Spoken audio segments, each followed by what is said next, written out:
پھر اعلیٰ حضرت فرماتے ہیں اپنے بڑوں کی عزت کرنے سے نا آپ بڑے بنیں گے، چھوٹے نہیں ہوں گے۔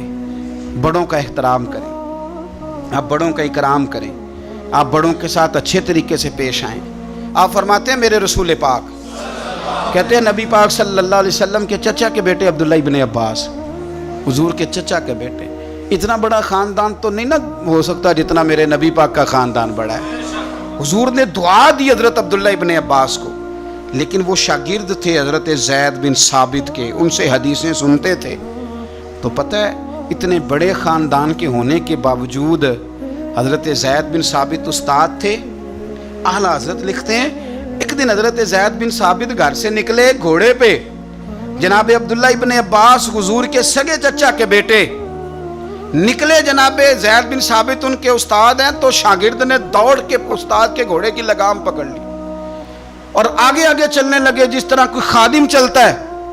حضرت زید بن ثابت کہنے لگے جناب آپ کیا کر رہے ہیں، آپ خاندان رسول میں سے ہیں۔ تو آپ فرمانے لگے ہمیں بتایا گیا ہے کہ علماء کا ادب کرنا ہے، ہمیں سکھایا گیا۔ جب یہ لفظ کہے تو حضرت زید بن ثابت رضی اللہ تعالیٰ عنہ چھلانگ لگا کے گھوڑے سے نیچے اترے اور جناب عبداللہ ابن عباس کا ہاتھ چوم کے کہنے لگے ہمیں بھی بتایا گیا ہے کہ خاندان رسول کی عزت کرنی ہے۔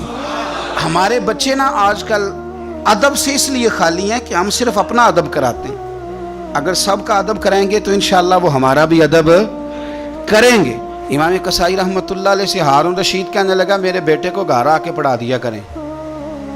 تو آپ فرمانے لگے میں نبی پاک علیہ السلام کے علم کو رسوا نہیں کر سکتا، تیرے بیٹے نے حدیث پڑھنی ہے تو جہاں سب کے بچے پڑھتے ہیں تیرا پتر بھی وہیں آئے گا۔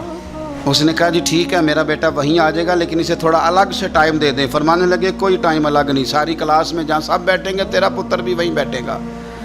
عرض کی چلو اس کا سبق ہی پہلے سن لیں۔ فرمایا یہ بھی نہیں کروں گا، جو پہلے آئے گا سبق اس کا پہلے سنا جائے گا، یہ نبی پاک کا دی